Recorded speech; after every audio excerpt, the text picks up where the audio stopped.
Part A. Bodies Celestial. The Covenant Path. When considering astronomical references in the scriptures, one must bear in mind the perspective of the speaker. Usually, the prophet looks east and heavenward, as if from the porch of an east-facing temple. If the Lord is speaking, his perspective is from heaven, looking down and in the direction of his audience. North, then, is to the prophet's left, but the constellations of the north are on the Lord's right hand. It follows, then, that the south is on the prophet's right, but on the Lord's left. Unless otherwise indicated, our perspective will be from the porch of an east-facing temple, looking upward and toward the heavens, with the northern constellations to our left. When one faces east, the Milky Way stands like a bedazzled tree of life, bearing sparkling white fruit, rising from the horizon and splitting off into two primary boughs overhead. The ancients also referred to the Milky Way, rising from the horizon, as the fountain of everlasting life, the veil, the river Jordan, the pillar of heaven, the olive tree, the tree of knowledge of good and evil, and the highway, etc. Just to the right of the tree of life stands Orion, one of the most recognizable of all the constellations, known for his belt stars, his flaming sword, his distinctive garment, and upraised right hand. When the Earth's equator is projected out into space, it crosses horizontally, just above the stars of Orion's belt. Accordingly, Orion's navel represents the level line of the cosmos. To emphasize Orion's central importance in the heavenly temple of the cosmos, a plumb line dropped through Orion from the north celestial pole to Canopus, the star that marks the southern pole, represents the north-south axis of the cosmos. Taken together, the north-south axis and the horizontal navel line superimpose a cross over the Orion constellation, meaning that Orion bears the cross. For millennia, Orion was known as the Good Shepherd because he stands in the pasture with the cattle, Taurus, and the sheep, Aries. If one looks further to the right or southward, one will reach the end of the pastures of Earth and arrive at another body of water, as indicated by the constellation Pisces. It is from this body of water, the Sea of Galilee, that fishermen catch disciples in the age of Pisces. Once a fish is caught and emerges from the waters of baptism, she becomes a covenant lamb in the Aries constellation, shepherded over by the Good Shepherd Orion. Hence, Peter the fisherman was commanded by the Good Shepherd to feed my sheep. John 21, 15-17. While Jesus, as Savior and Redeemer of the world, is understood to be the archetypal bearer of the cross, as the Good Shepherd, he is also the exemplar for every man and woman to follow. Thus, every disciple or initiate is invited to ascend as he did, through the veil and into the celestial kingdom.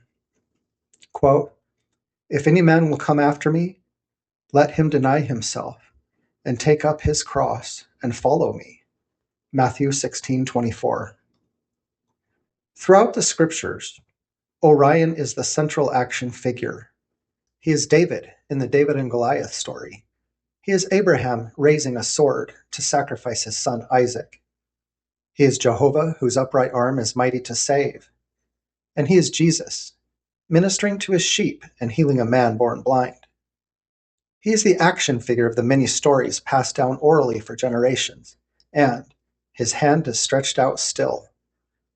Orion is a celestial ordinance of the Almighty God, while simultaneously, and in a radical democratization of theosis, Orion is a symbol of the Christian mystery initiate, taking up the cross and following in the path of the Savior. When the ancients told stories, The Earth was the region of the night sky to the right of the Milky Way tree of life. Everything to the right of the tree, or the veil, is Earth, or the terrestrial kingdom. To explain by analogy the separation of Earth from heaven, and the separation of female from male, the terrestrial kingdom is represented on the whole by Taurus, the cattle or oxen, and because it is matter, mater, or the mother, the migratory or planetary body ruling over the whole terrestrial kingdom is the moon. From the ancient perspective, the sun and the moon were exactly the same size, and were in a particularly profound one-to-one relationship. This one-to-one correspondence was analogized in Roman monogamy, the only type of marriage sanctified in the Roman mystery. Quote, "There are also celestial bodies, lions, and bodies terrestrial, oxen. But the glory of the celestial is one, and the glory of the terrestrial is another. There is one glory of the sun, and another glory of the moon, and another glory of the stars. For one star differeth from another star in glory." End quote from 1 Corinthians. Everything to the left of the tree is the celestial kingdom, or heaven. The celestial kingdom is represented on the whole by Leo, or lions and lionesses, and the migratory or planetary body ruling over the celestial kingdom is the sun. The summer sun gives Leo, the lion king, his regal mane that radiates from his face as a golden corona or crown. The celestial kingdom is also ruled by the Queen of Heaven, the Heavenly Mother. To explain by analogy the eternal unity of the Heavenly Father and Heavenly Mother, she is represented by the constellation Cancer. It is from Cancer that all of creation pours forth through the veil, the maternal matrix, to the terrestrial kingdom of Earth. Every initiate was invited to ascend from starting out as a Pisces fish, when upon entering into the covenant with God, the initiate became an Aries sheep. With maturity and opportunities to teach, nurture, and guide, a sheep might advance to the station of the Good Shepherd Orion, where unlike a shepherd who fleeces his sheep, the Good Shepherd is willing to lay down his life for the flock. For greater love hath no man than this, to lay down one's life for one's friends. Having taken upon him or herself the cosmic cross, the initiate becomes the Good Shepherd, passing through the gate, or the veil, where the two olive tree witnesses stand as sentinels, and into the kingdom of God, where he or she becomes a lion or lioness in the celestial kingdom to sit down upon the Father's or the Mother's throne. Such as in Matthew 25:32-33, quote, "And before him shall be gathered all nations, and he shall separate them one from another, as a shepherd divideth his sheep from the goats. And he shall set the sheep, Aries, on his right hand, but the goats, Capricorn, on the left." See also in the Lord's great intercessory prayer, quote, "That they all may be one, as thou, Father, art in me, and I in thee, that they also may be one in us, that the world may believe that thou hast sent me. And the glory which thou gavest me I have given them, that they may be one, even as we are one, I in them and thou in me, that they may be made perfect in one, and that the world may know that thou hast sent me, and hast loved them as thou hast loved me." John 17:21-23. While many assume the celestial kingdom is entered after death, ancient teachers, including Jesus, primarily viewed it as an ontological transformation available to everyone right now, as admonished in the Gospel of Thomas, saying 3, quote, Jesus said, "If your leaders tell you, 'See, the kingdom is in heaven,' Leo, then the birds of heaven will precede you. If they say to you, 'It is in the sea,' Pisces, then the fish will precede you. But the kingdom is inside of you, and it is outside of you. When you come to know yourselves, then you will be known, and you will recognize that it is you who are the children of the living Father." End quote. The initiate embarked upon his or her journey in a terrestrial state on the earthward side of the veil, ultimately attaining a celestial existence on the heavenly side, imagined as Orion ascended to penetrate the veil. In certain instances, this transition was achieved not through death, but was quickened through the acquisition of knowledge.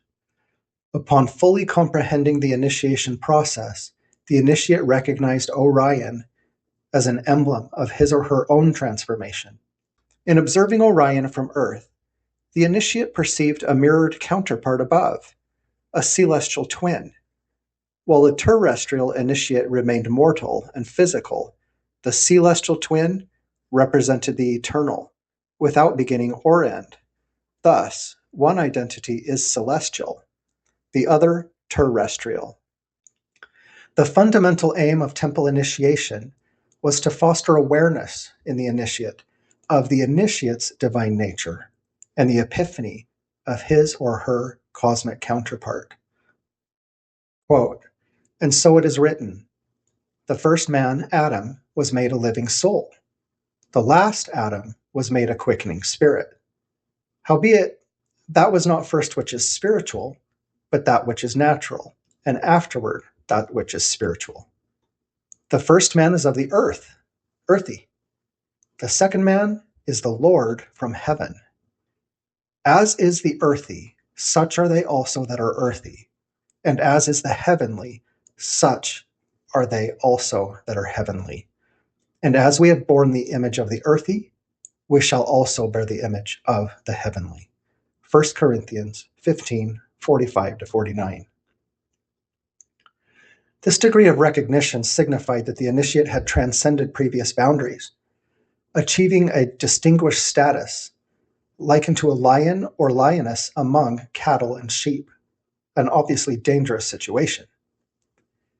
Centering his prophecy on the astronomical figure of Orion, Isaiah prophesied of just such an initiate, a messianic servant clad in temple garments, a prince of peace, whose initiation would cause a chain of paradoxes, bringing all things together in one great whole. Quoting from Isaiah, "Righteousness will be his, Orion's, belt, and faithfulness the sash around his waist. The wolf, Lupus, will live with the lamb, Aries. The leopard, Leopardalus, will lie down with the goat, Capricorn. The calf, the temporary pole star around 0 AD, representing the golden calf, and the lion, Leo, and the yearling, Aculeus, together. And a little child will lead them. The cow, celestial pole cow Hathor, will feed with the bear, Ursa Major. Their young will lie down together, and the lion, Leo, will eat straw like the ox, Taurus. The infant will play near the cobra's, Draco's, den, and the young child will put his hand into the viper's, Hydra's, nest. They will neither harm nor destroy on all my holy mountain, celestial kingdom. For the earth, terrestrial kingdom, will be filled with the knowledge of the Lord as the waters cover the sea, telestial kingdom." Isaiah 11:5-9, parentheses added.